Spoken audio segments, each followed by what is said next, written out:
What's up, everyone? Welcome to the 562nd episode of the Pokemon Podcast. It's super effective. I'm your host, Steve. With me is Hannah. I am very, very tired. I finally brought my cat to my new apartment. She had been staying with my family while I kind of got it set up, and she doesn't like it here yet. Yet is the key word. Yet. I'm I'm investing a lot in that yet. I am worried about her, but she's here. They're pets. They get used to it because they have no choice. She's just stressed. Yep. Me too, and I'm not even a cat. Same. Yep. Greg also here. I am also here. That's it? No, what do you want me to witty? say? Like, you get mad if I say, like, it's cold outside. She's like, that's not talking about the weather. What do you want me to talk about? My brunch? I went to brunch today. Yeah, what'd you order for brunch? I had the classic, which was eggs, bacon, and breakfast potatoes. The delicious breakfast potatoes. Why am I never invited to brunch? Because you don't get up before noon. Yeah, my guess is you're asleep. And here's the thing. We go to brunch every Sunday. And by brunch, it's my husband and I, and we go eat before we go grocery shopping, so we're not starving when we're grocery shopping. It's That's also nice... to lessen the impact of how much money we're about to spend on groceries. Yeah, don't want to go grocery shopping hungry. I do that all the time. It's always a mistake. Yep. Because everything looks good. It's already bad enough because everything looks good. Like, we bought, for no good reason, a half of a pie. And the reason why I bought it is it's a raspberry lemonade pie. Interesting. What is that? We don't know. We're going to find out.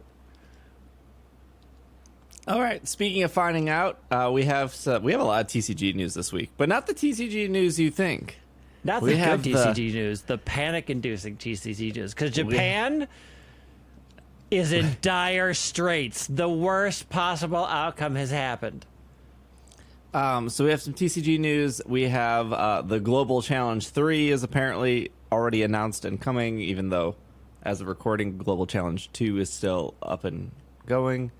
And some other little things here and there. But I think the TCG stuff is going to take the majority of the first part of this episode. So let's start with news article number 1, which is off Kotaku, which that's still a website. Japan, Why would it not be a website? There's a lot of not great writers at Kotaku. Well, yeah. There are also some good ones. We've also talked about good comicbook.com, so let's not get too... Yeah. No, the people at comicbook.com are very nice. At least the people I talk to at comicbook.com. But you're right, comicbook.com is huge. There's a lot of other articles that pop up. You take the good, you take the bad. You take them both, and there you have. Well, the Kotaku issue comicbook.com. was one of the writers, this was like a year ago, was spoiling Pokemon, and then people were trying to argue that they were spoiling Pokemon, and they were like, no, because I don't know what the reason was. It wasn't a very good reason. Anyways, Japan has, the title of this is from Levy. Japan has completely run out of Pokemon cards. See, I told you it wasn't the news you expected. This is actually crazy news, I think. Okay, now remember, Japan is ahead in cards than America. The Pokemon Company dropped a new expansion for the trading card game on April 14th. That is around Scarlet and Violet's 4 Treasures of Ruin. So they do 2 sets at a time normally. So one is called Clay Burst, and the other is called Snow Hazard. And this is the expansion to Triple Beat, which I believe in America is going to be called Paldea Evolved. Anyways, name's not important. Not for the sake of the article, I guess. Clayburst and Snow Hazard are distinctively different because of the cards available in each pack. For example, there's a Poke Influencer Iono that can only be acquired in Clayburst, and that fact alone has collectors going wild in Japan because she has a special illustration rare card. And according to YouTuber PTCG Radio, they also do a podcast, that is the most expensive card we've seen to date I don't think the full quote is here, but I think in like a new set, obviously Yeah. there might be like an illustration card. PSA. 10. These two sets have been the most hyped we've seen. According to a player, Ethan, who tweeted on April 13th, the line for the set release in Akihabara was, quote, insane. There's no picture here. No, we're just assuming based off of that. Having waited in really long lines, I have a question about what qualifies to this person. What scale are you using? Because I've been to when Disney did the line World. start forming? How long was it? How many blocks did it take up? I waited 3 hours for a ride, so I would never wait 3 hours for a ride. 3 hours Was it for worth a it? ride, yeah. oh yeah, absolutely worth it. Well, they kind of lied to us because that was 85 minutes, and then once we were well on the line, they're like, "Oop, it's 3 hours," and we're like, "Well." Do they do it in minutes because that seems less confusing than hours? I wouldn't say Yeah. less confusing. It probably seems shorter. I don't know. 85 minutes is you're still Versus, like that's an hour and a half versus 360 minutes, which you're like, Yeah. that There might seems be real some bad. there might be some sort of cutoff. Like if it's less than 100 minutes, you use minutes so that people don't want to do the conversion in their heads, but they know it's not that much. Yeah. Yeah. Initial quotes for cases of Clayburst and Snow Hazard are going for $3,600, with the Iono card particularly running at $1,255, which when it came out 2 weeks ago, it was at $2,000 in Japan. Now, on top of all of this, the Pokemon Company took to the official trading card Japanese website to drop some unfortunate news about the situation, admitting that it's currently out of stock of Pokemon cards at the moment. What I'm hearing is that Iono is a pretty spectacular Poke influencer. Yeah. Yeah. Apparently. Not even Marnie could do this. Marnie the is blog not post- an influencer.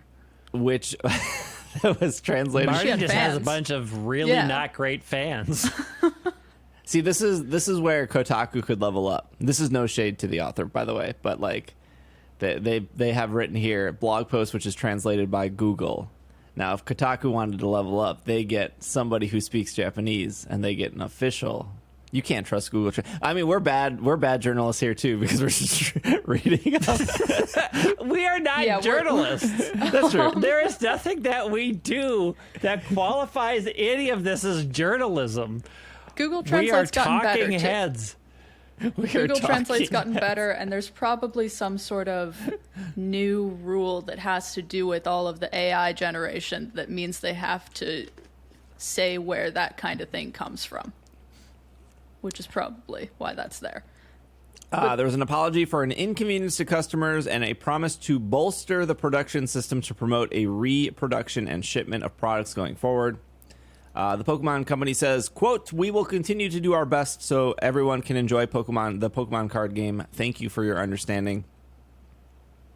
And for one of the sets having Iono, the other set has Grusha.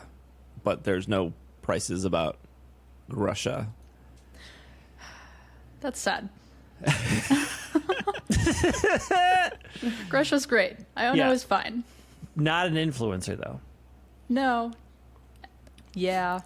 I do wonder, I wish there was pictures, or I wonder how long that line was, but I was told by Andrew, our Japanese correspondent, that if there's a restaurant in Japan with a line, that restaurant is worth eating at. If there is a restaurant with no line, maybe be a little cautious. So we when I was there, we did wait in. This is both. Greg's going to be mad at me when I tell the story. I already am. we were in Osaka, and I wanted to. The first thing I wanted to do was try a Japanese burger that wasn't like McDonald's. So I found a 5-star burger place, and there was a line when we got there, and I was like, heck yeah. I found a Japanese burger place near the hotel. Never heard of this. There's a huge line for it. We ended up waiting in line for like 20, 30 minutes. I would probably say there was like 20 people in line. And then when we got in, the restaurant was decorated like Texas. There was like an American flag on the wall. There was like a skull of a buffalo. And they were playing like Katy Perry. And I was like, this is awesome. I flew all this way. That's what happens. That burger slapped. It was so good. What about it was Japanese? Nothing. So it was just a burger you could have gotten here. No, the whole staff was Japanese. Greg, jeez. That doesn't mean anything. It's was like when a I go Japanese to a local place interpretation here, of the America. entire staff is Hispanic. I don't say, this is a great Spanish burger. It was a really Japanese good interpretation of America. Yeah, it was. But I didn't know that because, like, I used Yelp, and Yelp didn't have, like, anything If you're to going say. to a burger place, many other places, it's going to be American themed, is my understanding. Well, when I got to Tokyo, I was looking around, and there was a restaurant near our house, near the hotel. I'm losing my mind, and it said Chicago deep dish pizza, and I was like, I need to see how Japanese people treat Chicago. It was bad, by the way. Oh, it was well, a Chicago bad deep dish pizza. pizza ain't great to start with. One quick story from my past. So it was the 1980s, 1986, and my brother and my mother and I went to Paris because my brother was going to college in France. And about 5 days in, my mom was like, I need American food because I can't do this anymore. So we went to this American restaurant where nobody, of course, spoke English, we thought. And this was the 80s. There was no such thing as a diet soda craze at all. And so we're sitting in this restaurant, and my mom is like, man, I want a Diet Coke real bad. Maybe they have a Diet Coke here. The entire wait staff is not speaking English. From the kitchen, a head sticks out and goes, this ain't America, lady. We don't got Diet Coke.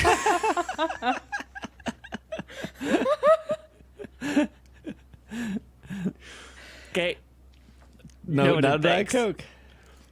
That must have been kind of mortifying. Well, on top of everything, we had also, it's on top of us. My aunt was standing in front of a booth. We were in one of the biggest shopping malls in front of a booth of translators. It says translators up there. She turns to me and goes, which one of these broads do you suppose speaks English? And the woman leans forward and goes, we all do, madame. In Good the job. 80s in France, man, there Ouch. must have been smoking everywhere. Oh boy. I have stories about the 80s in France. Okay, so going back to the TCG stuff here, I guess I'm a little confused because how do I put this in perspective? What is happening that is different from Scarlet and Violet versus Sword and Shield, where this seems to just be overall bigger? We can look back and be like, and say, maybe the national decks did turn a lot of people off, and now they're over it. Or we can look at Scarlet and Violet and go, well, fans wanted open world for a long time, and we got it. But both games have, some would maybe say equal, some would say one game has more issues, but both games have issues. Like, Scarlet and Violet can't even get past, like, 15 frames a second. Sword and Shield, the national decks didn't cause an issue with the game itself. It was just a preference that people wanted. But I suppose if I was to try to side with the people who dislike Sword and Shield. I think the biggest complaint they say now is Sword and Shield felt very sterile, very straightforward. I don't know if I agree with that, but that's one of the complaints I see. I still had issues with its story, but the story is garbage. Yeah, I think we're all in agreement. Although, I will say, it wasn't until the Twitter drama that I understood Chairman Rose a whole lot more, because that taught me, billionaires wouldn't wait a day for the thing to be over. They're just going to do whatever the heck they want.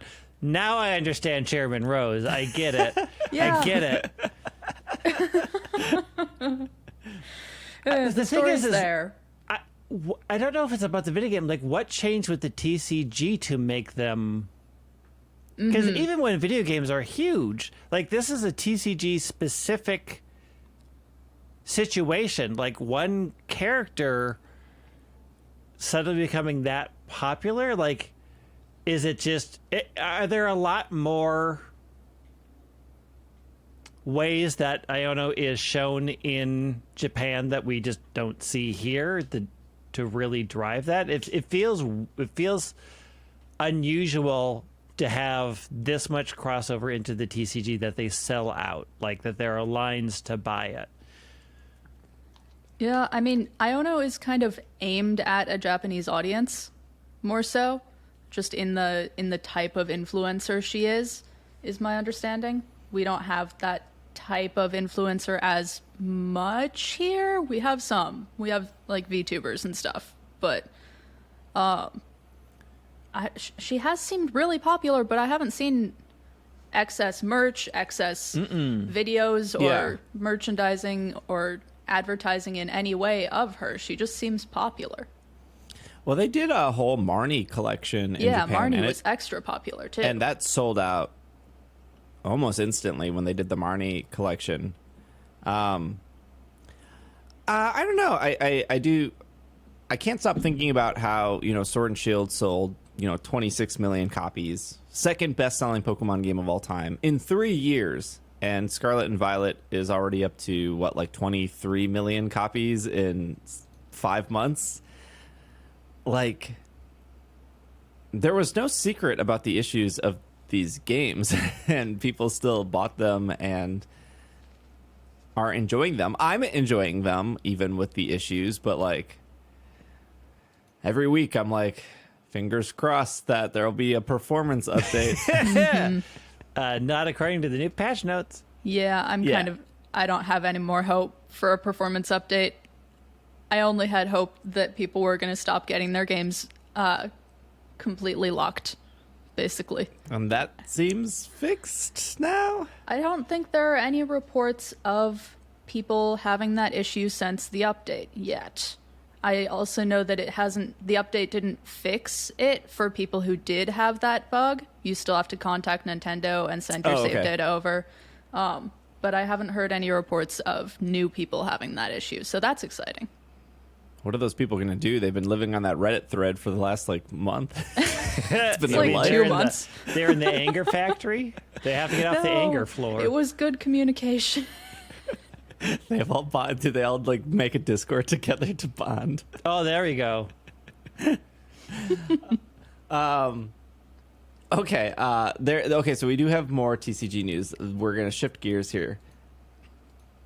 I was debating about covering this because Hannah just said good communication. We want to talk about the opposite of good communication. It's like this news story. Okay. So let me set the groundwork because I was debating about covering this because I rolled my eyes. So Bobby texted me. Bobby! What are you doing to us? We gotta get Bobby back on the show. So Bobby texted me a Twitter thing. I don't know what they're called. Twitter link. And in the link is a picture of a bunch of secret rares at a card game store. And I can't remember what the tweet said. It was just these were all stolen from the factory for Fusion Strike, and it's why Fusion Strike has a bad pull rate. Mm-hmm. There's a lot of cards in the picture. It's just one picture. And I think to myself, and of course, there's like a bunch of quoted retweets and a bunch of comments, and it's like, this is why my Fusion Strike had bad polls, or this is why I never got anything good from Fusion Strike, or we need to. Where's the class action lawsuit? We got to do a. And I'm just thinking, there are a lot of angry people off one picture here with really no context besides the tweet itself and nothing else. Like, we don't have like 5 pictures. We don't have another person confirming this. Anyone who tweeted about this just had the same exact picture.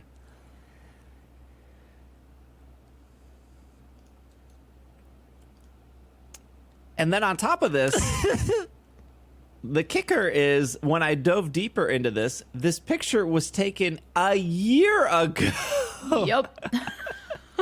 This is not new news. So, like, this picture of all these cards on a cheap Walmart table, which is, what you get at card shops. They have a bunch of these to, they set up for people to play games. Isn't even a new picture. It's a picture that was taken a year ago. And of course, as this spreads, more and more people are getting mad.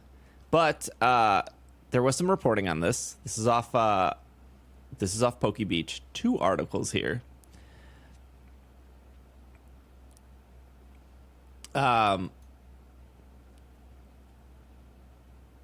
So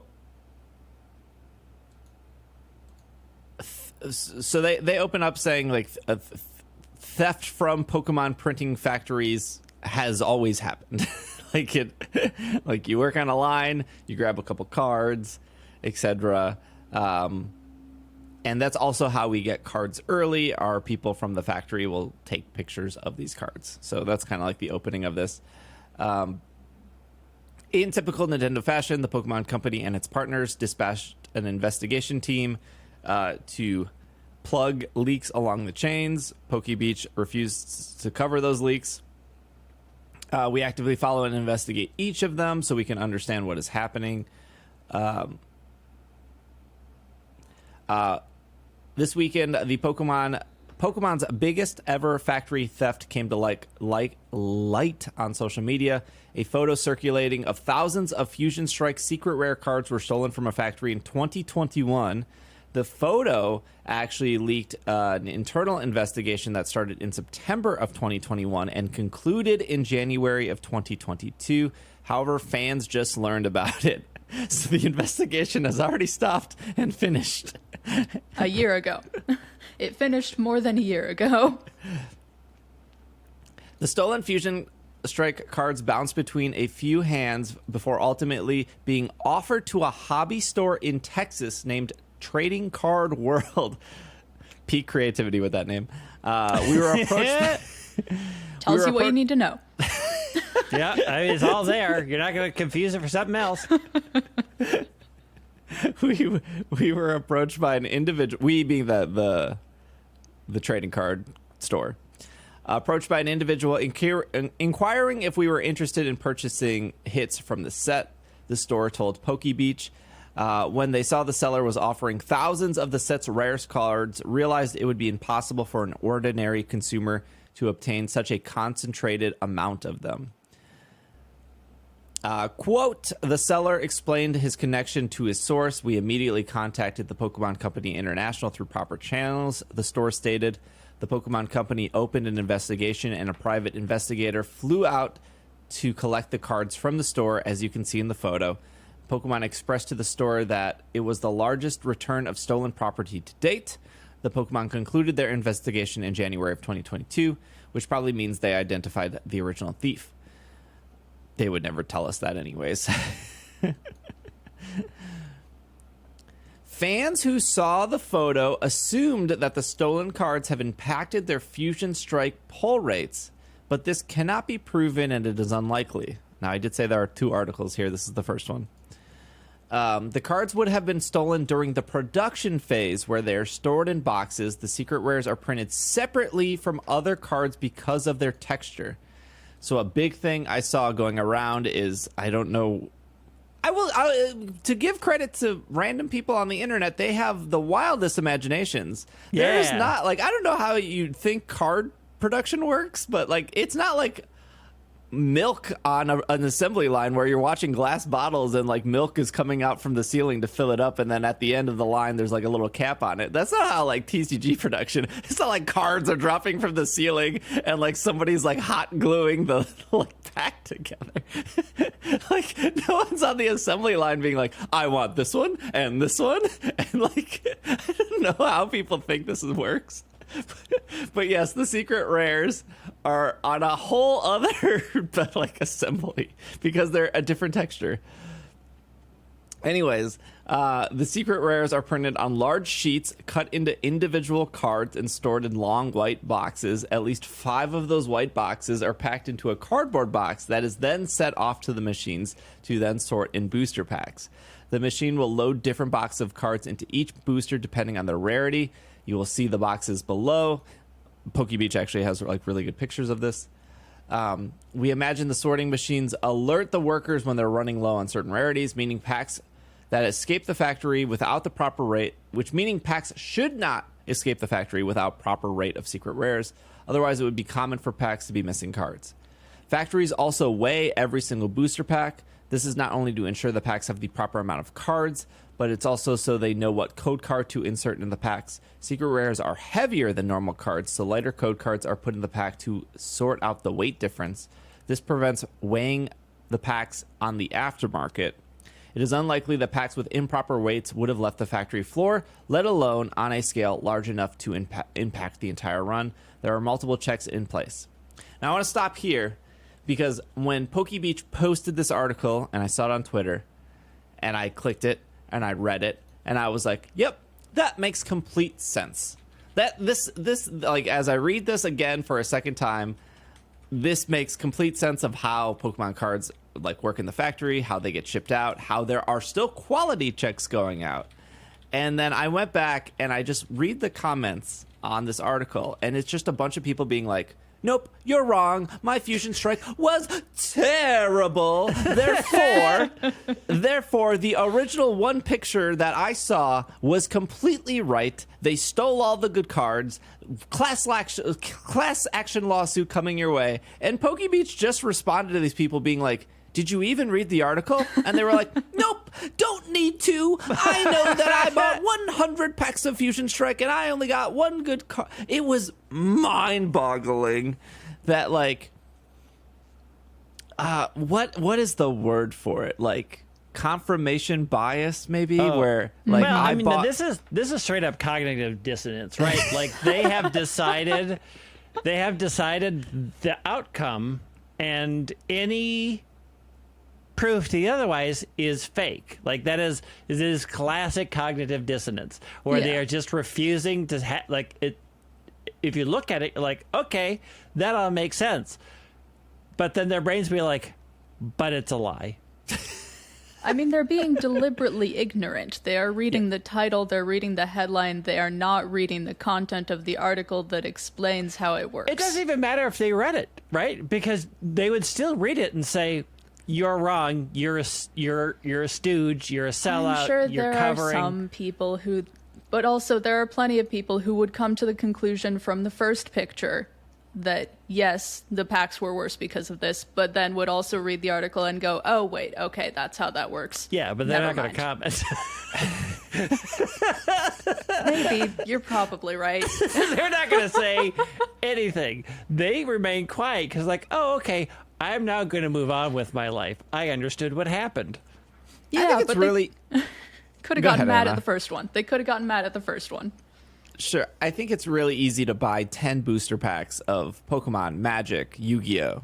Oh yeah, And not get and anything not get a good, single thing. and then be like, man, this sucks.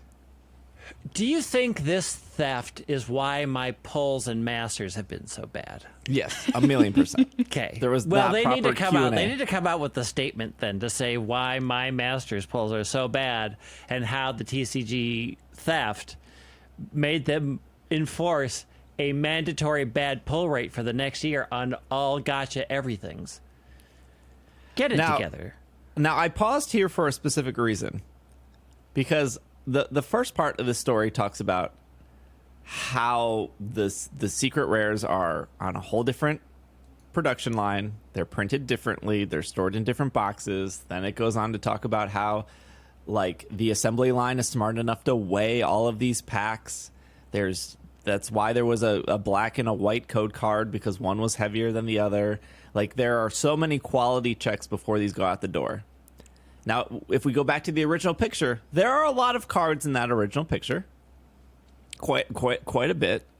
But let's pretend we still don't believe for a hot second the quality check that has to go out.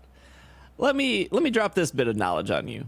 Even if the stolen cards manage to detract from pull rates, Pokemon prints billions of cards each year. The theft occurred at one factory.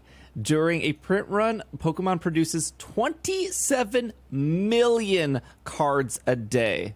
So even if that theft was successful in the sense of they were stolen off the assembly line after like weighing and production, it wouldn't have been noticeable to the fact that like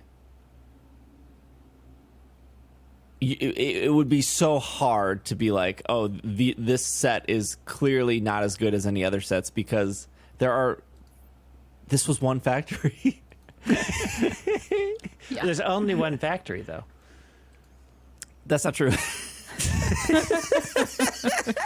No, there is. There's this one. It's labeled Pokemon Card Factory. Yeah, it's they wanted to make sure that it was very clear. Okay. So there were still people that were like, we should sue. Okay, good. I mean, like, you could. I'm not saying you can't. What is the basis of that lawsuit? I bought 100 packs, and my percentage was within the expected percentage for randomization, but I think it was low. Yes, and I like hope who is going to take that? I hope you kept your receipts, and I hope you kept all your cards specifically. So, okay, I don't know about you two. I've bought a lot of Pokemon cards.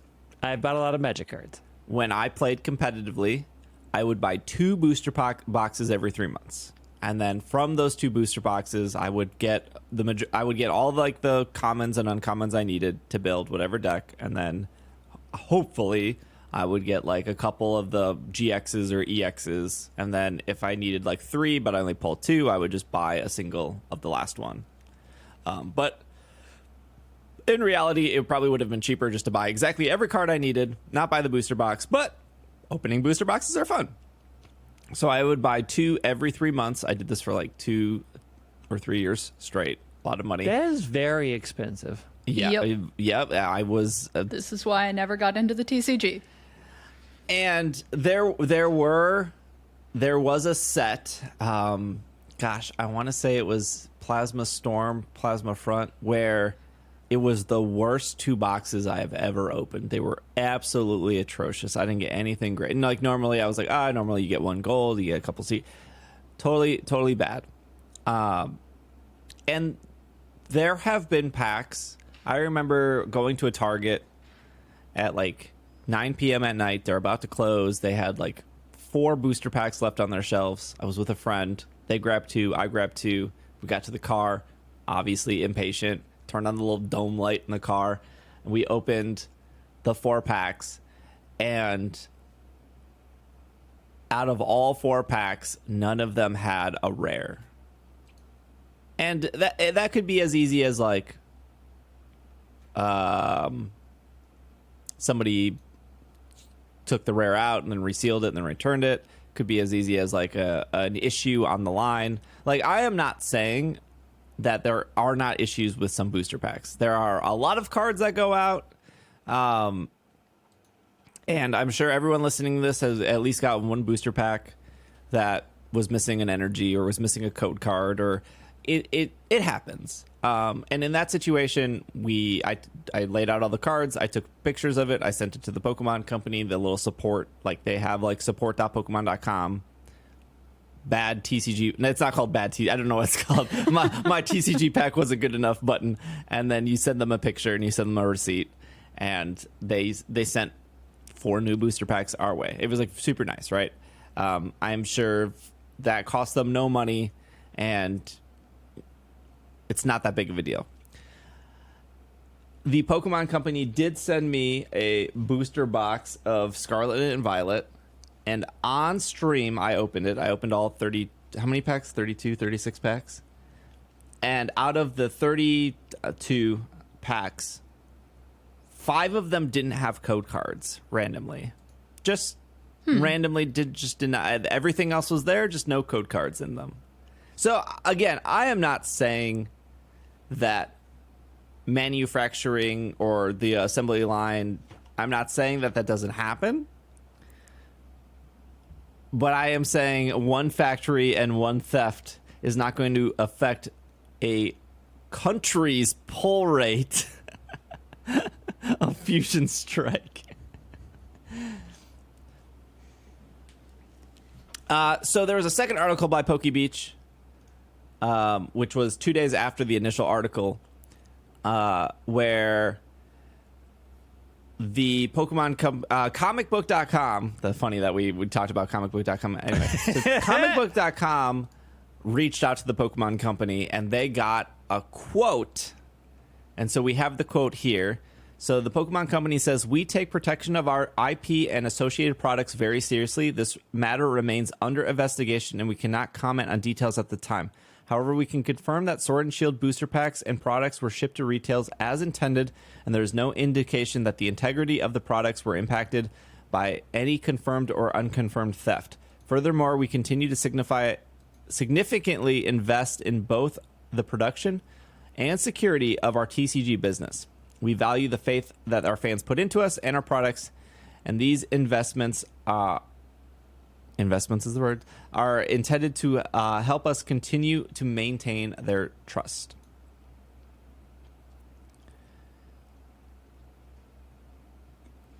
And then PokeBeach goes on to compare the pull rates of Fusion Strike to Brilliant Stars, Astral Radiance, Lost Origin, Silver Tempest, Scarlet and Violet. And guess what? Fusion Strike had the worst pull rates of all of those sets naturally. They just I said, when we talk about the sets every time they come out, and I'm pretty sure on the show I complained that Fusion Strike was way too big and there was way too much filler, and these sets need to not be 236 cards because that's a lot to spread out between a. And then you're going to get people complaining that someone stole all the rare cards because they're not getting any. Yeah. So, anyways, I'm sure there's 3 people listening to this being like, nope, my packs were affected. Right, I guess. But the interesting note is, you know, we kind of got a little insight on how these booster packs go out the door. So with that, we'll take a quick break. And then when we come back, we got some Scarlet and Violet stuff. So we will be right back. And we are back from our break. You can now register for the 2023 Global Challenge number 3. They are speeding through these. Yeah, well, you got to get those backpacks out because there's no other customization possible. So, as of this recording, they have not announced if a backpack is a part of this. It says, what do you mean? In the thing I'm looking at, champion points receive an in-game Ultra Ball canvas backpack accessory and test your skills against trainers from around the world. Where do you see this? The very first line. Get ready to earn championship points, yeah. receive an in-game Ultra Ball canvas backpack accessory, and test your skills against trainers from around the world in the Pokemon Scarlet and Pokemon Violet games! Exclamation point. Usually there's a picture of the backpack. That's why I was like, oh, they didn't announce the backpack yet. There's no picture I think we know what does the backpack look like? What does an Ultra Ball look like? Who knows? Can't use my... Call me when it's luxury ball. I can't use my imagination here. So for the other global challenges, they were once a month. This is every other week. On top of, hey, Blissey is back. So the global challenge was this past weekend, which was Global Challenge 2. And then on top of that, there was the Blissey returned. And then on top of that, there was Typhlosion returned.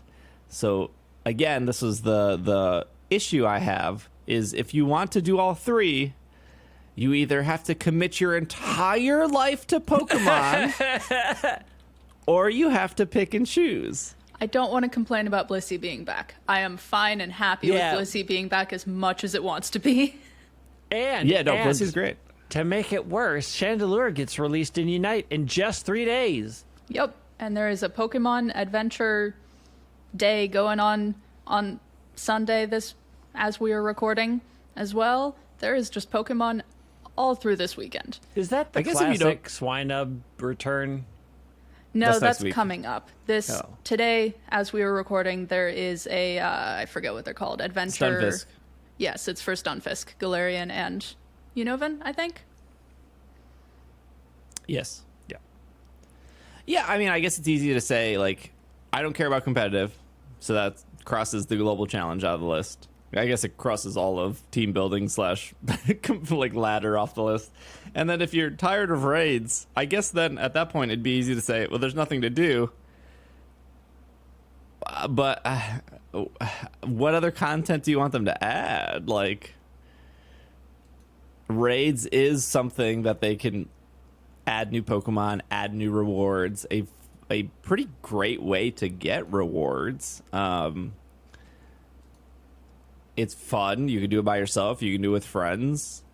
If you don't want to have friends and you just want to get really angry, the global challenge is right there. So you can get frozen 3 times in 7 games. That feels really great, right? Yeah. Yeah, that's how it works. That's the game. I would rather take the bad pack luck in Fusion Strike than my teammates having good frozen RNG against me in a tournament. The global challenge does award championship points. It is considered an official tournament. So you can get championship points towards your Worlds invite if you are in Korea or if you are in Japan, and you place highly. So how that works is it will, let's say, like 100 Americans place the top 100. For Japan and for Korea, it would be you're on the leaderboard with everyone else, but they exclude non-Japanese or Korean players. So you could be 101 as a Korean player, and all Americans could be above you. That would never happen, by the way. There's no world where that would happen. So you would be first in Korea, technically. So you may, if you are doing these global challenges, see a lot of Korean or Japanese players because this gets them into an official local tournament for, well, not local, like an official huge tournament for them in their respective countries. And so I would be slightly scared if you see, because they have more stakes on the line than like an American player. Like, yeah, you get like 10 championship points, but that's not gonna like make or break you, where getting into like the Japan national tournament is like a pretty huge deal. So those players have something much greater than us American or non-American, non-Korean, non-Japanese players have. But anyways, you can register for global. It's the same rule set as Global Challenge 2. You can use the same team. Remember, once you lock your team in, you can't change it. So here's my pro tip. I say my pro tip every time. If you want to get through it as fast as possible, build a team that has the move Explosion or Self-Destruct. The reason I say that is because sometimes players will see that you have a team of, I don't know, like Fido or like Smoochum or something, and they will like slow play you. And they will make sure, Greg rolls his eyes because he knows it happens. for whatever reason, like that, I'm not like, if I see a team of like baby Pokemon, I'm just like, okay, let me just one shot you all real quick because I know you just want the backpack. Right. You just want to get out of here. The but there are rewards. some players that will be like, oh, I'm going to like sword stance 3 times in a row, or I'm going to like protect. They will like slow play the heck out of you for whatever sick enjoyment they have. If you don't want that to happen, you hit the self-destruct button. And you get out of there as fast as possible. Just And blow maybe build those yourself up. Pokemon to be fast, so that you don't even have to wait for the other person's setup turn to run. Yeah, throw a choice scarf on them. Plus, it's fun. So yeah, Global Challenge 3 is on its way. As of this recording as well, the Walking Wake and Iron Leaves will return on May 1st, which is a Monday. Who knows after we finish recording this podcast if there's going to be a 7-star raid announced. They're usually announced on Sunday nights, but as of this Friday, 27th, 28th, and 29th, there is nothing to report. And then the following week is the Global Challenge 3. Now, I don't think they would do a brand new 7-star raid at the start of a Global Challenge. So far, all the Global Challenges have lined up with a repeat the second week. So we can only hope. I mean, you're leaning heavily into that one. Yeah, that's putting a lot of stake in the planning there. These are for different types of players. Who knows if they're going to do a raid this weekend since Walking Wake and Iron Leaves is coming up. But if they don't do anything, this would be the first weekend where we have nothing We in have a while. We have Chandelure and Unite is what we got. I suspect they'll announce something. Maybe not like a 7-star, maybe like a brand new. We haven't had like a brand new 5-star in a while. What was the last one? Like Armarouge Ceruledge? What did Ditto count as? Oh, that was a 5-star, but that wasn't like a split. I'm talking about like a split 5-star. Like there are still like all those splits were version exclusives. Yeah. There's no way they ripped through all the version exclusives at this point. No, definitely not. No, they've barely done any of those 5-star split ones. They just weren't as exciting. You didn't get a special mark or anything on them. Yeah.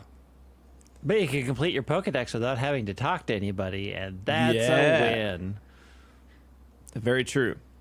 I mean, you can still have to you still have to talk to somebody because the box exclusives haven't been anything, right? Like we haven't had a catch the box exclusive or see the box exclusive or. No, you would still need to do them specifically for Koraidon. You still have to talk to somebody for Miraidon and Koraidon and for the Paradox Pokemon. Mm-hmm. Minus Walking Wake and Iron Leaves, because technically you can join somebody else's.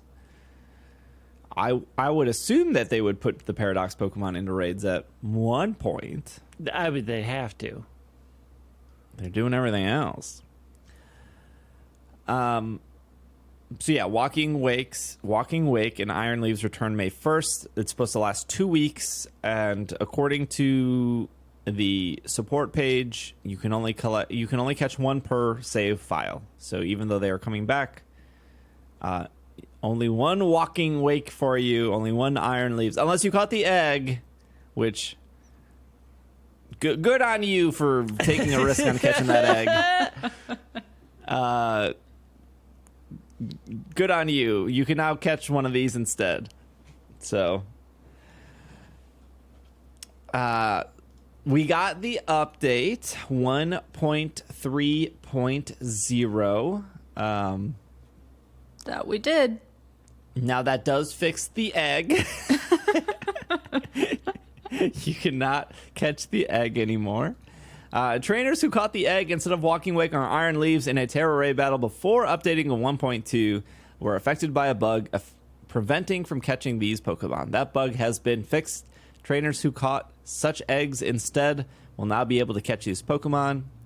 In addition, the Terra Raid for these events will return around the same time as this game update. The update already happened, so you can do that now. We have the patch notes here. So feature adjustments. A change has been made to the deadline for entries for friendly competitions. Before the change, entries were allowed until friendly competition begins. After the change, entries will be allowed until friendly competition ends. This does not have to do with the global challenge. This is only friendly. But ultimately, you can set the rules where, if you have like a 32-person tournament, but only 30 people signed up, tournament started, you could technically have 2 people sign up 5 minutes after the tournament started to get in. You couldn't do that before. That's new. I don't know how many people are using the friendly tournament competition feature, but they figured that was a change.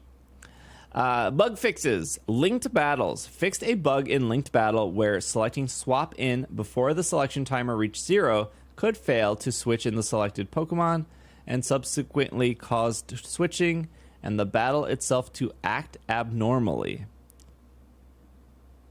Okay. Not sure. Okay. Fixed a bug in linked battles where once the remaining time for a battle was under 1 minute, it would no longer be displayed where it was supposed to. Fixed a bug that occurred in linked battles where, depending on what move was used at the time of a Pokemon fainting, the amount of time a trainer received to select their Pokemon was reduced. Good fixes. Yeah, they've seemed very hard to reproduce, but yeah, that they have been fixed. In battles, fixed a bug where the Cud Chew ability, that would be Farigiraf, would trigger again once every 2 turns after it triggered the first time, contrary to what was written on its ability description. So I didn't know this, but there were people that would solo raid with Farigiraf because Kachu would just keep activating. I would assume they were running like Citrus Berry or something. Fixed a bug that occurred with Zoroark. 90% of these bug fixes from 1.2 and 1.3 are just Zoroark bugs. Right. Apparently Zoroark is... Zoroark just a complicated... is breaking Pokemon Go. It's breaking Pokemon Scarlet and Violet. Did it break Unite, Greg? Nah, nobody bought the illusion thing. We're all like, why is this clay doll rolling towards us? Let's kill it.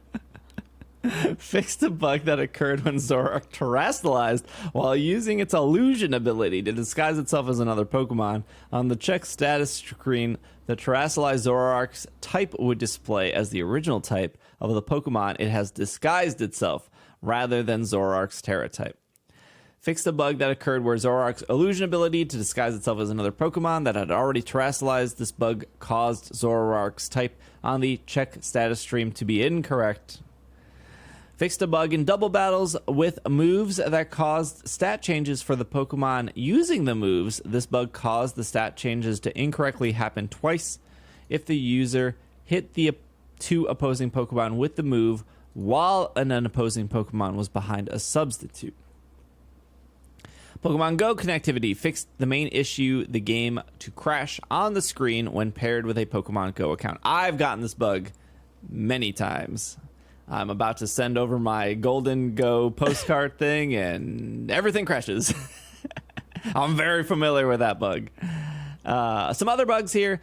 Fixed a bug affecting trainers who have received the Hisui and Zoroark for Mystery Gift as a special early purchase for the hidden treasure of Area 0, without first having seen Zoroark in their game.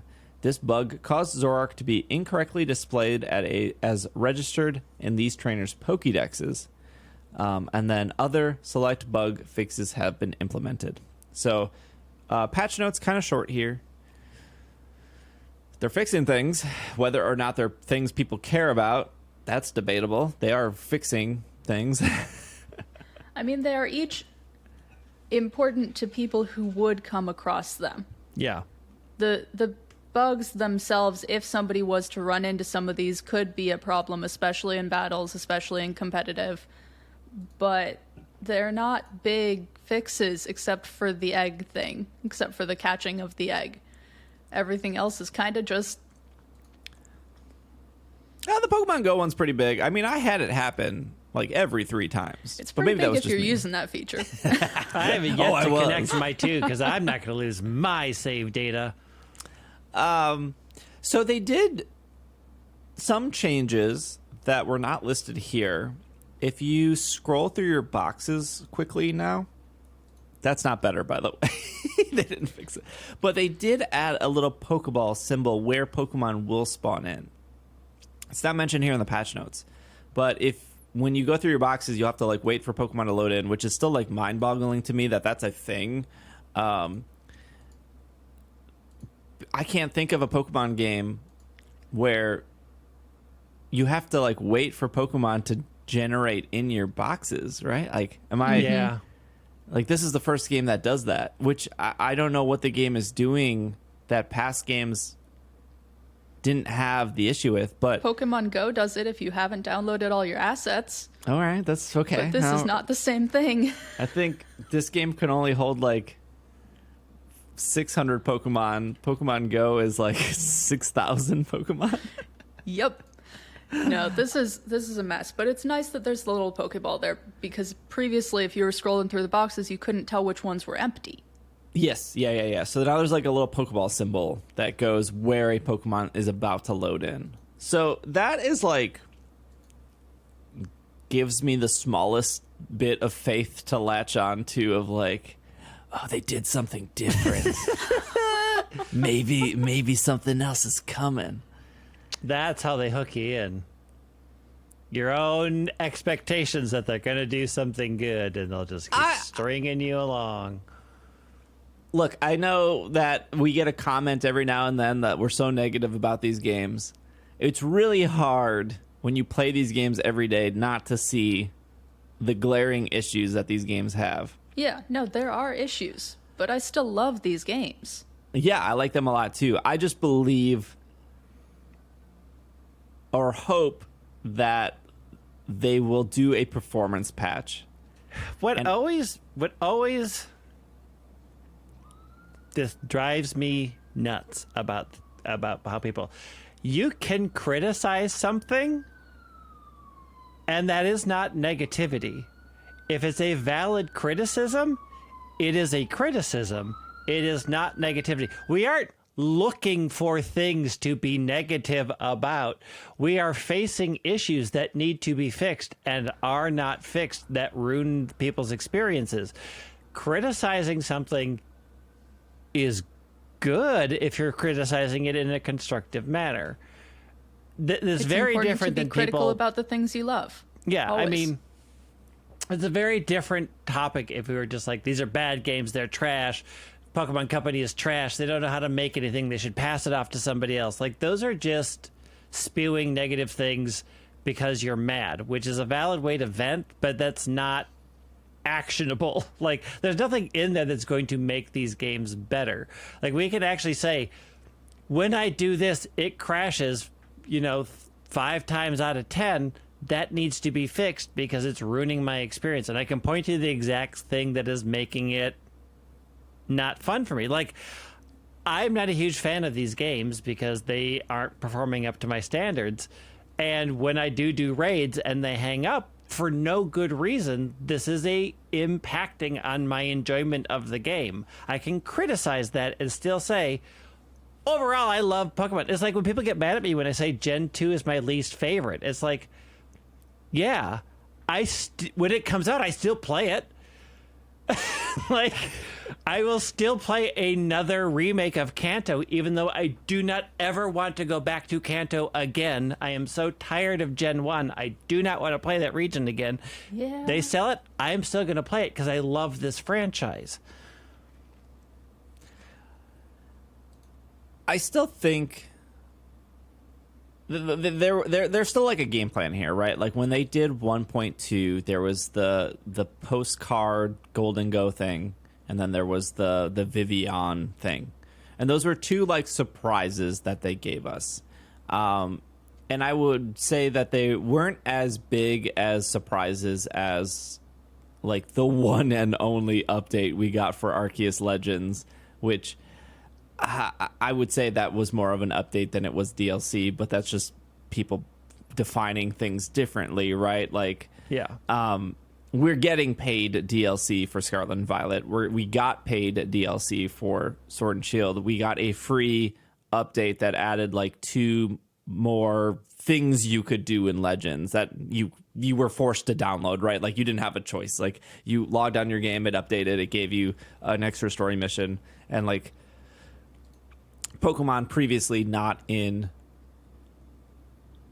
hordes, outbreaks, we're now in outbreaks. And that's similar to like the Vivian thing and the Golden Go thing, except, you know, simpler, right? You have to connect and then you got bonus content, which is like cool. I think it would be a disservice to fans for them just to be like, here's Pokemon Home.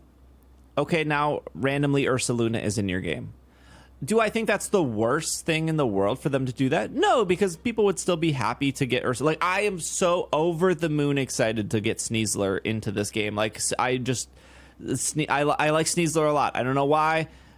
She's a tall girl. She got long legs. I got an alpha shiny Sneasler, and I cannot wait to move her into that game. She's cool. I love her. She got big claws. But I do think there's a small disservice in your like lore of the game to be like, okay, well, you can just move them in now. Like, yeah. If they did what they did with Legends, that's why I brought up Legends, is here is a free update that you have to do, and this update's going to add like a very tiny small storyline to explain Hisui and Pokemon. Maybe you can catch a few, trade in the rest. That would be really cool. That doesn't fix the performance thing, but also maybe the performance thing is a whole nother patch. Like, we need to get these bugs out of the way. Yep. These are all tested and working, and we need to make sure that people who caught the egg cannot catch the egg again. So push this out. Like, this is a common thing. At least, obviously, games are significantly more complicated than a website. But when I was working on websites as a 9-to-5 job, we'd have 100 things we'd have to fix. But we could push out like 10 things at a time because we could test over and over that they weren't going to break the website.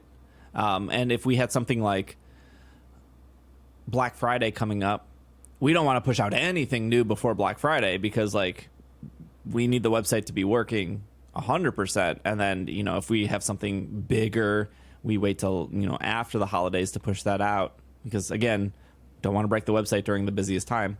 So I don't know.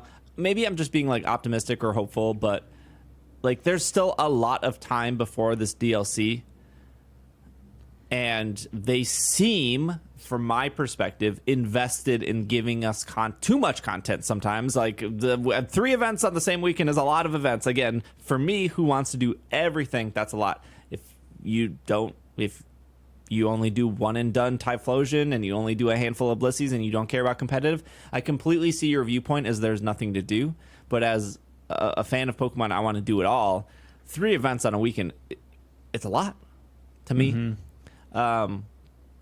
But again, if they're going to do 1 event a weekend or 2 events a weekend or every other weekend until DLC, we have a lot of time until DLC. So, yeah, and I'm very, very hopeful about the DLC, but I'm not sure I share that hope about the Hisui and Pokemon. I'm sorry. I feel like why are you so negative on the show? Yeah, Gee, I'm trying to be I'm trying to ensure hope in people.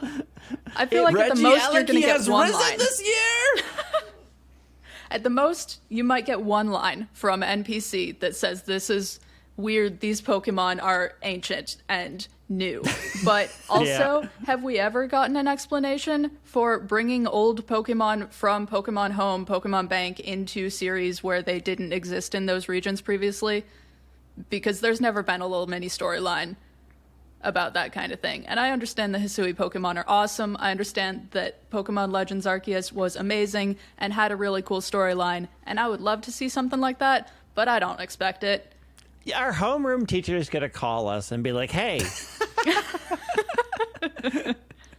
a portal opened up. You should go check it out, but be careful. And then there's that would be better than nothing. That would be really cool. Yeah. I mean, I hope they give story reasons for it.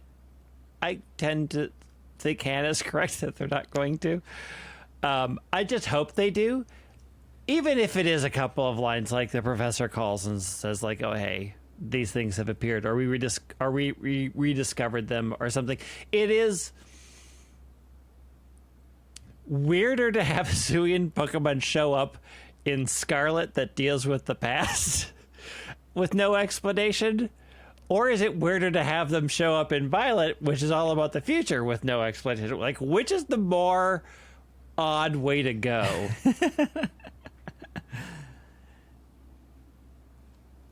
I don't know. I know that. Okay, so Regulation D, which now that I say that out loud, I regret that. Regulation 4, whatever comes after Regulation C, whatever they decide to name it, I believe starts on June 1st. Correct? Am I correct on that? I think so. Because Regulation C started March 1st, and it should be 3 months. March, April. Yeah, that sounds right. We should have still one more month of Regulation C from May to June. And they said spring for Pokemon Home, which is the first day of summer is what, like June 21st, I think. So we have until somewhere in June for them to do Pokemon Home.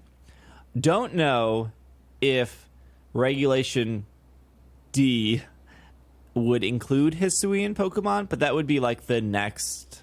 That would be probably the safest assumption of, like, how do we add on to this? Because the only difference between Regulation A, this is competitive stuff, but this kind of maybe helps with people being like, okay, what's the future of maybe where Pokemon Home fits in? Regulation A was all of the Pokemon in the Pokedex except legendaries and no Paradox. And then Regulation B was all of the Pokemon and Paradox, no legends. And then Regulation C, which is the one we're in now, is all the Pokemon, Paradox, and the 4 legendary ruins of treasure. And then so out of 400 Pokemon in the Pokedex, the only ones that can't be used are Miraidon and Koraidon. Now, there are Pokemon like Charizard, Greninja, Typhlosion. Those don't count because they don't have a Pokedex number. Maybe they'll have a number in the DLC, and they would count. So you have a handful of Pokemon that just cannot be used. Like, Walking Wake should be good in competitive. Should be really good in competitive, honestly, especially with, like, Torkoal or whatever. But not his time to shine right now. He's on the back burner. So if they're adding how many Hisuian Pokemon? Like 24? Maybe less than that. Like, that seems like a lot. There were a lot. Like now you're adding about another 20 Pokemon for 3 months to be competitive. They're still not ready. I don't think this year we ever get Koraidon or Miraidon in competitive, because once they do box legends, that's like end of format, and Koraidon They're going Miraidon fast though. Are very, very competitive. So I do think there has to be. There's no doubt, like, before July, Ursaluna is going to be running around Paldea. Like, there's no doubt there. I guess the question is, are they going to do some sort of small update like Legends, which they've done it in that game, and then surprise and delight us, and then, give us our home compatibility? I don't know how hard it is to be like, all right, home is working, because the longest we had to wait for home compatibility was Brilliant Diamond Shining Pearl, which came out in October, and we didn't get home compatibility, I think, until May. So these games came out in November, so I don't know, maybe safe to say May. That's just literally guessing. But I want to remind people that Ilka helped make Pokemon Home, and they also made Brilliant Diamond Shining Pearl. So, like, if any of those two games should have worked right off the bat, it was just like... Look, they've done this time and time again, like making Pokemon Home work with a new Pokemon game. I don't think that's the complicated thing. If they are just waiting because of regulation, the next regulation, or because like that is their content schedule. We're doing these raids, and then eventually there's going to be a small break. We're going to do an update. People are going to explore with their Paldean Pokemon, Hisui Pokemon, and then we're going to go back to raids. Like, it does seem like they wrote a content map for this video game, and people are just impatient for like the Pokemon's pacing of what they want to do. Because again, I don't think at the end of the day they're like confused on how to make Pokemon Home work with Scarlet and Violet. They've done this with how many Switch games at this point? Yeah. Copy paste. Copy paste. Copy paste. Oh, speaking of not copying pasting, there's a small issue in this game that drives me absolutely insane. Okay, so in Sword, this is such a dumb issue. In Sword and Shield, when they introduced mints were brand new in Sword and Shield, right? That was like a big thing in Sword and Shield. So like you got like a I'll just use Incineroar. You got like a Modest Incineroar in Sword and Shield. Modest is bad typing for Incineroar. He's a physical attacker. So you go and use an Adamant Mint, and then it changes Incineroar's nature to Adamant. Now, in the preference, it still says Modest because that's what you caught him as. But the up arrow and the down arrow, they effectively flip. It's changed. Yes. So number one, that's still confusing to people who don't understand natures completely. But what was cool about that is if you went and tried to give it another Adamant Mint, it would say like it's already it already has these stats. And they copy and pasted that into Legends, from what I recall. You can't do the same thing. You can't give Pokemon's Adamant. You can't give it. For whatever reason in Scarlet and Violet, they did not copy and paste. And I can give the same Pokemon like 8 Adamant Mints. It doesn't recognize that I've already given it. So that is, it's such a minor, like literally like 5 people in the world probably care about this. But like they did it right in 2 games. Like, why is it not here? And to anyone to be like, well, don't do it. Like the amount of Pokemon is just Box Simulator at this point. The amount of times I have to like go into the PC to look at these Pokemon, then go back out into my bag and then grab a mint and then give it to it and then close the bag and go back into my PC to like verify things and then like that was the nice thing about the mints is like I know Incineroar should be Adamant. I can't remember if I gave him the mint or not, so I could like back out, go back in, go back over. But if I just gave him an Adamant mint, it would verify verbally in the piece in the bag that like, oh nope, he's already Adamant. This game doesn't do that. Just give him as many Adamants as you want. Like, you're just throwing away. I don't know how much a mint is, like 20,000, 10,000. Anyways, minor some complaint. Some rare items. I mean, this game is full of minor quality of life losses. Step backs. Where can I fill out on the Pokemon support.pokemon.com? Please fix the mint issue.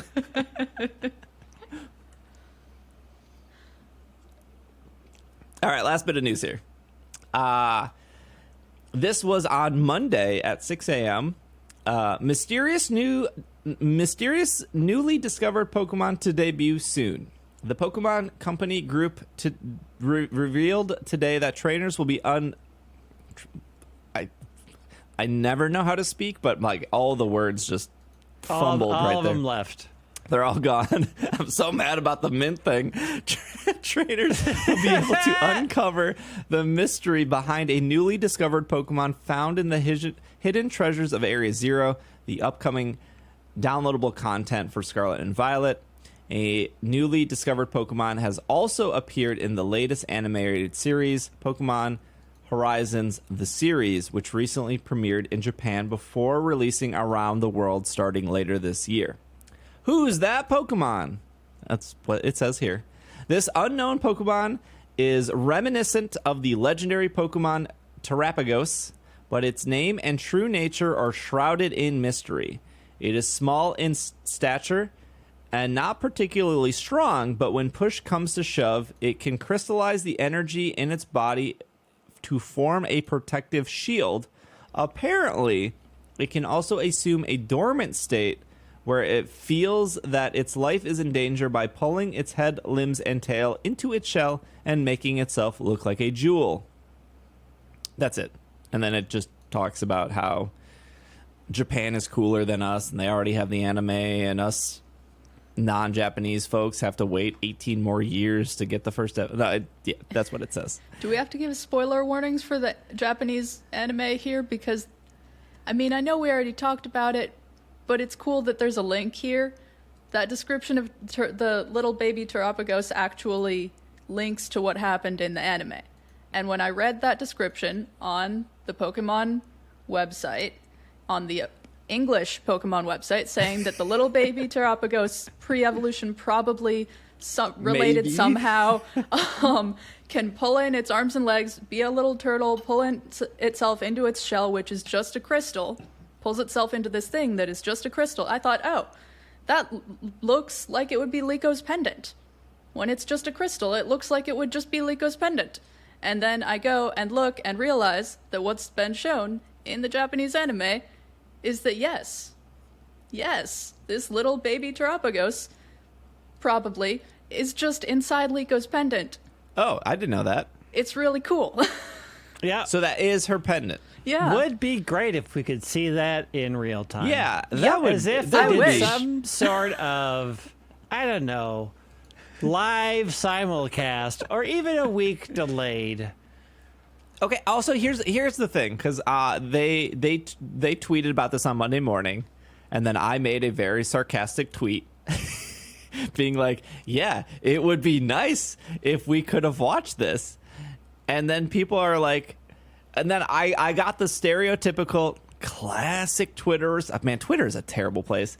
Of like, classic American doesn't want to watch the sub, or the sub.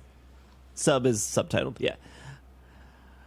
No, average Twitter user, there is no, I would love to. I can read. You can't, apparently. There's no way for me to do that without pirating or going to illegal means. Like, if they were like, here on Pokemon TV, $4.99, you can watch the subtitle version as it comes. I would pay that. Would subscribe. I would give them money. If there was like Crunchyroll, you gotta wait 2 days to watch it, I would do that. I would do that. And we would know. We would already know at this point what had happened. We would be there. I would 100%, like I do with all of my other animes, watch it on Crunchyroll 2 days after, because that's what simulcast means. This is the frustrating part about this news. They showed a brand new Pokemon in a Japanese anime, which is fine. That in itself is fine. And it's really cool. Yeah. And they have given Americans no legal or ethical way to consume that content. Like, sure, there may or may not be a VPN ad in this episode. There's but I don't even think getting a VPN, like, I don't think there's any streaming services Official streaming at this point. in Japan that I could even VPN into to watch. Like it is just shown on TV there. It is just shown on Tokyo TV there. And unless somebody is out there using a TiVo and recording it, I mean, DVR. But that's Is the TiVo point. still in existence? They have to be, right? I think TiVo is still in business. Really? If you work at TiVo and you listen to this podcast, please contact us. I would mean, they love have to a know. website still. Some of my favorite Pokemon episodes were recorded on my family's TiVo. Oh, heck yeah. That makes me nostalgic. But this is the point though. Like there is no way for me to watch it unless I go to some sketchy site that is probably like stealing my IP address, which is like, look, if you want to do that, that's fine. But like, I don't want to watch Pokemon Legends at like, or not Legends, Pokemon Horizons at like 480p on some site I've never been to. Right. Also, I don't think the Pokemon Company would be very happy with me. They listen to this podcast. I'm not doing that, Pokemon Company. Thank you for making it to the end of this show. I just want to watch it any way I can. Like, let me give you I'll give you $10 a month. Let me just watch it. Who's providing the subtitles?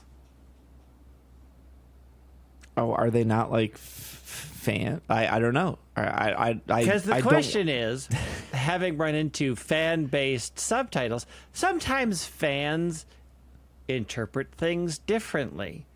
There's a number of examples of the English dubs worded it this way and the subtitles worded it this way, and that's already official. I have not a lot of faith in fan translations, because fans also will interject things that they want to see in their word choices, and sometimes they don't actually understand what is being said 100% and fill in their own stuff. The quality of fan translations can vary wildly. Wildly. It can be a game of telephone, to be real honest. They can be good. Sometimes they can be better or more accurate. Better and more accurate are two different things, by the way, than the official translations. But they can also be much, much worse. They can be much worse. So, again, I would love for them to renegotiate how they do all this. There are a ton of services. This isn't the 90s anymore. This isn't the early 2000s anymore. I don't have to go to Adult Swim to watch anime anymore. There are actual streaming services. What if I want Adult Swim to watch anime? What if that was my childhood? I don't have to do that anymore. They don't have to live this way anymore, right? Like, people are like, well, they have contracts. Guess what can be renegotiated? Contracts. They get renegotiated all the time. They also get broken all the time because sometimes the fees are way cheaper than the money they'd make off that. You would not be surprised at how many companies are just like, we're doing it anyways because we'll make $1 million and the fee is $100,000 for breaking contract. Yeah, we'll make that profit. Thanks. Like in America, at least from what I remember as a child, they were on WB. They were for a time, and they were for a stretch. At least in the Midwest Wisconsin area, they were on WB, and it was a huge deal when they went to Cartoon Network. Mm-hmm. Yes, and then it was a huge deal that they went to Disney, and then it was a huge deal that they went to Netflix. Yeah, and who knows if they plan to stay with Netflix? Netflix's whole business model is paying a bunch of money to get exclusive content. So you say signed up, and then they jack up the price. It's like $20 a month now for Netflix or something insane like that. I mean, part of the reason why WB lost it is because they merged into the CW and they didn't renegotiate those contracts. Mm-hmm. Like, switching networks and being sold off, all the licenses just went up in the air, and Cartoon Network was like, yes, please, thank you. We will take that. Some of the things from the time that Pokemon was on WB are still kind of stuck in the contracts there. You can't get the episodes or the movies the same way, and some of those movies were my favorites. So the fact that I still can't buy those makes me really sad. Yeah, and then in Canada, it's not on Netflix. It's specifically only Netflix for America, and I think on Canada it's on Teletoon or something, but I don't even think that channel exists. I think they just merged with somebody else. Mm-hmm. The point being, we still don't know if Ash wins. The point being is if there was some way, Crunchyroll, Netflix, Funimation, which I also think doesn't exist anymore because that merged with Crunchyroll. They have their own service, Pokemon TV. If I just want to watch this, I want to watch this anime more because you're showing new Pokemon. Right. The only way I can consume it.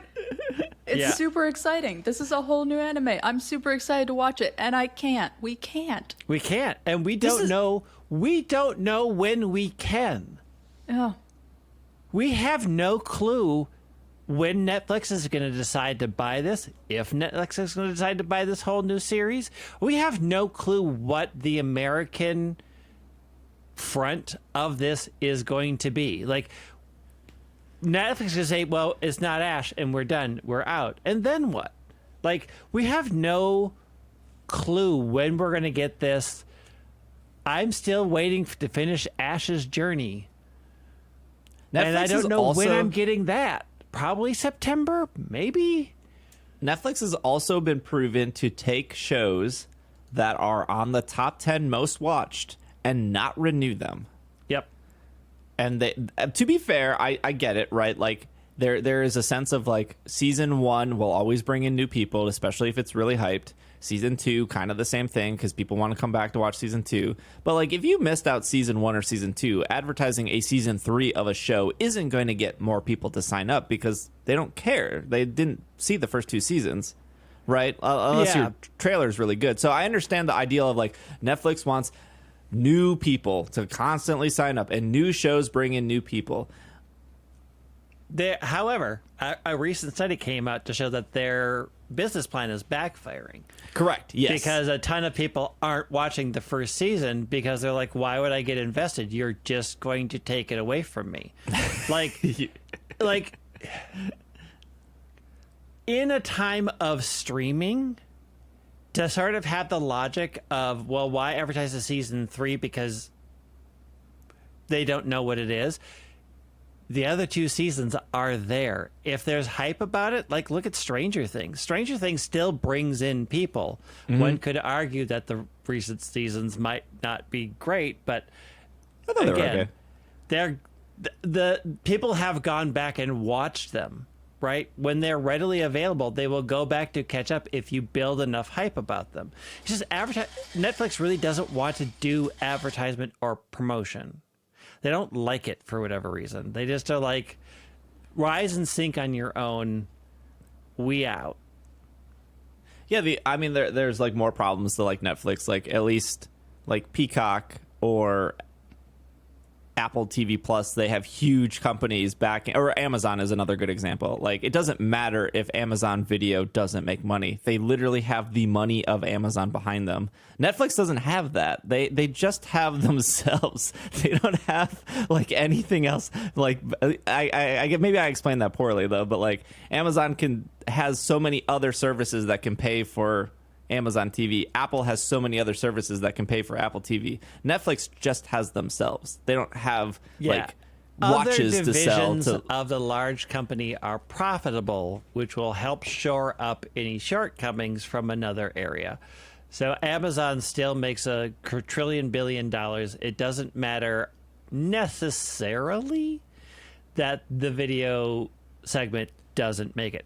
That it comes with a huge asterisk where underperforming things do tend to get cut when they think you're just not doing it anymore. So it's like the worry about Amazon's video is if it stops performing, they could just say we're ending the service and all of that content goes away. It is the problem of the subscription model that we are facing right now, is that large corporations can decide when something isn't profitable anymore, we're going to get rid of it, and you have lost access to all of that. That's why I still say if you can purchase physical and you really, really want it, purchase physical. Believe me, I thought VCRs would no longer be made. They're still making them. Like they're more expensive. We all thought we had moved past the scratchy hiss of record players. I was just at a vinyl store, Greg. So like, on a side note, I treated myself to that like very expensive Pokemon vinyl player because I thought I do have a bunch of vinyls, and then I donated my vinyl player when I moved because it was like I needed a new needle and it was like weird to package up, so I like gave it to somebody for like $20. And then I was like, you know what? Like, I think this vinyl player for Pokemon is like really cool. If anything, because I don't listen to that much music, I want it as like a collector's, like, this will be like in like 20 years, I'll be like, wait, Pokemon made a record player? And I'll be like, yeah, it has Pikachu on it. They also made a waffle iron and a crock pot. I have the waffle iron. I believe Nick, who does the music for the show, got me that as a gift. So thank you, Nick. I've used it once. And then I cleaned it immediately because waffle irons. Anyways, I have no fidelity, maybe that's not the right word, in my ears. I can't hear the difference between my low-end record player that I got rid of and this high-end Pokemon record player because it's made by U-Turn, which is like high end, like very fancy. Oh, like you have a U-turn record. I literally cannot hear the difference. But I was at a record shop and it was very cool. There was something about like thumbing through records that is very, I don't know. It's silly. Anyways, it's very 1970s. I want. Craig was like, "This is mainstream." When I was, this is the only option. Do you know how exciting it was to have compact discs that had lossless sound for the first time? Because when your only option is to play a record player and play that record to death, by your 500th player, like, there's music somewhere in the hissing and popping. I'm pretty sure of it. I'm mostly going off of memory at this point. I'm very excited. And cassette tapes degrading and then also tearing, because they would tear all the like, you'd open up and you're like, well, it's just a mangle of mesh right now. I guess this is done. Compact discs changed our lives. But you had to have the anti-skip player. You had to spend the extra money for the anti-skip technology. Look, my dad bought the very first compact disc player, and we had no idea what it could do. And so he put in the 1812 Overture because it said with real cannons. And so we got to the part, and we were cranked it up because you could finally hear everything perfect. And the cannons went off, and both of the speakers exploded. It was a boom. And then there was no more sound because we had blown everything out. That's incredible. Good times. I miss my CD player. See? I think isn't like technically CD players play more high quality music than vinyls, or did they change vinyl technology where it's like better? The first play of vinyl is the best sound reproduction you can get. So the very first time you listen to a vinyl record, it will be of a higher quality than you can get on a CD because of compression and other weird balancing. But isn't that why you want a very nice needle? Yes. So you don't degrade the sound. Correct. After the first play, vinyl degrades pretty quickly. Because you have a needle scraping across plastic. I don't know if you've ever taken a needle and scraped it across plastic. It tends to leave some marks, especially if you have kids and they jump around and the needle skips because it will run across things. Or you do what we did back in the day and stack records on top of the needle so that when it was done with one side, it would drop the next record. So you just have this wad of records on top, and then it would finish one side, it would go off, and it would drop. And sometimes that timing would be off, so it would hit the needle, or like 4 would drop instead of 1. You know, back in the day, we lived with what we could take. Nick and I were looking at vinyls for like a couple of like the popular songs that Nick does for the break music. And the problem was whether you made 1 vinyl or 100 vinyls, you had to just pay a flat fee for the pressing. Yep. Which was like the biggest hurdle. Like if we knew we could sell, I think you needed to sell like 18 vinyls to break even, just to break even. Yeah, to sell 18 vinyls, and then if you sold 20, you would only make like a $4 profit. Well, like we weren't looking to profit. It was just like pressing, making, shipping out vinyl is also not very convenient. Like do not bend. Yeah. But we make cassettes. That was cool. I think I have a couple of cassettes left. We should put those up when our anniversary comes, which is July. Anyways, if there was a legal way to watch the Pokemon anime, please provide one. I know there's not. That was rhetorical. Your comments are going to be loaded up with them. That was all spam bots just coming forward being like, check out our link. Check out this weird website you've never heard of. You can watch Pokemon and The Simpsons at the same time. All right. Well, thank you for making it to the end. If you're watching on YouTube, comment your first music device. Was it a CD player? Was it a record player? Was it 8-track? Was it an iPod Shuffle? Was it gosh, there was like 800 iPods. Was it a Zune? Let me know your first. Oh, Zune, you tried. You really did try.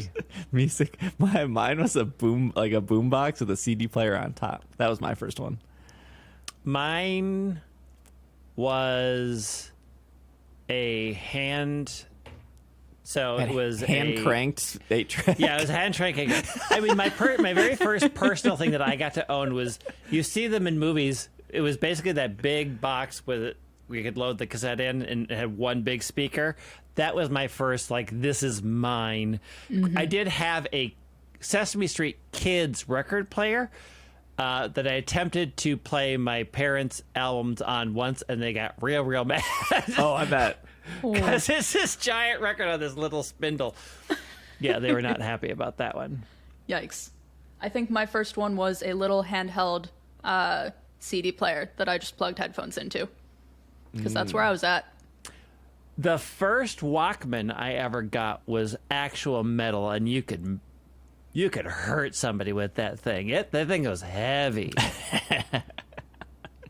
They looked real cool, though. They were cool, but boy, they were heavy. Yeah. All right, well, we'll be back next week. Next week is the 30th, so it should be before Walking Wake and Iron Leaves comes back. If there's a 7-star raid, we'll recap it. I guess we'll see what they do this week. If there is a 7-star raid announced on Sunday night / Monday morning, we will be doing a raid build stream on Twitch on Monday, and then I will turn that into a YouTube video for like Tuesday or Wednesday. But who knows? Maybe there's no 7-star raid this week, which might be kind of nice actually to have a weekend where I don't have to. I think there's Community Day this coming weekend with what's its face, Swinub. So it'd be nice to not focus on Scarlet and Violet and just walk around. Gosh, I hope it's gonna be nice. I don't want to go to Mall of America. I mean, I don't mind Mall of America, but I also just like. I'm tired of going to that place. We're getting close to the right time of year to be outside for Pokemon Go. Greg, we could go to the circus though across the street. No. I don't want to go to a circus. It's the Canadian circus, Greg. I don't want to see a bunch of poutine eaters flipping around in the air. I'll pass. Thanks. Jeez, tell me how you really feel. We will be back next week. Thank you for listening. Thanks for making it to the end. Thank you, Hannah. Thank you, Greg. This has been another episode of the Pokemon Podcast, and we are super effective. Waiting for that portal to open up in Paldea to bring us these Hisuian Pokemon from somewhere? Yeah! Super effective. Turns out Paldea was Hisui all along. Then the Kalos DLC comes. Yeah, I can't wait. Taking my subway to Kalos.